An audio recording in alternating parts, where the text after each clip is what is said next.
On a busy road, a routine traffic stop is playing out. A car pulled over for an illegal U-turn and the driver is being upfront. My partner's just said that you've had a drink or...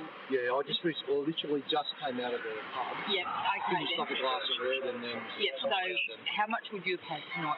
Yeah, I'm not sure. I probably had, a couple of glasses of red. But this driver, with family in the car, wants to avoid trouble. He is Kevin Anthony Perry, a retired Victorian police sergeant, and he's already flashed his police identity card, hoping to skip a breath test. Is there any way you can just park and I'll catch a cab home and we're...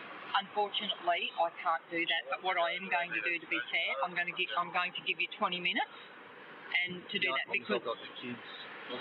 We're up here on holidays. Yep. This police officer from the Sunshine Coast is clearly uncomfortable about this exchange. She's had her partner radio for assistance. Can we get a second unit just to assist us with this intercept? As she tries to deflect his request for special treatment.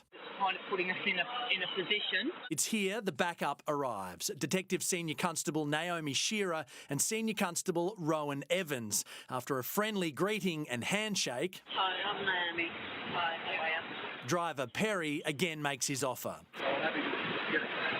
It's at this point Detective Shearer inquires how high the driver's alcohol reading was. What's he going? He hasn't blown yet. Oh, he pulled his badge on me and said, "I'm a sergeant in the police. Can you let me go?" Then language shifts to offering a favour, letting a fellow officer off. I didn't realise there hasn't been a breath test done at all. No. Yeah, so I reckon, it's really up to you. But what about if there's no breath test done? He's not going to tell me. He's not going to tell us. As car after car passes, the ranking officer of the group makes it clear whose call it is whether to breath test the potentially drunk driver. It's really your call. Yeah, I wouldn't. He wouldn't. It's up to you if you would. Before Shearer and Evans offer advice on how to let him go. I reckon if you tell him to park up and reaffirm that it never happened, don't you go telling anyone either. No. Hell no. Do you know what I mean? The last issue, the body cam vision. I am. Yep.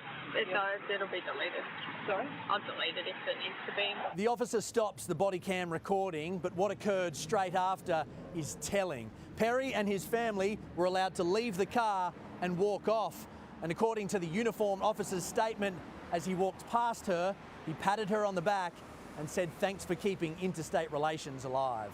But the vision was never deleted, and the two uniform officers, feeling uncomfortable, reported the incident to their superiors. An investigation into the traffic stop resulted in criminal charges against Shearer and Evans that only resulted in fines. Despite this evidence... Don't say anything, just say to him, yep, it's all cool, that it's all cool. Yep. And an ongoing administrative tribunal hearing against Shearer, both kept their jobs and still police the streets. Well, Joel, this is damning video. What's been the response from police? It really is, Sharon, and it's still an issue for Queensland Police, and today we had a response from the Commissioner. She told us the allegations were reported within the QPS and an investigation was commenced. While 2 officers were criminally charged and dealt with by the courts, 4 officers were subject to discipline processes. 1 officer has since separated from the QPS. But that officer is not Detective Shearer. She was not sacked. Now, the Crime and Corruption Commission is pushing for that outcome in the Civil and Administrative Tribunal. It hears the matter on Thursday. QCAT will consider evidence, including the body cam vision from 2016 and police interviews. And tomorrow night, in part 2 of this investigation, we'll bring you those interviews and you'll hear from Detective Shearer and her concerns about this being exposed in the media. All right, more to come. Thank you for that, Joel.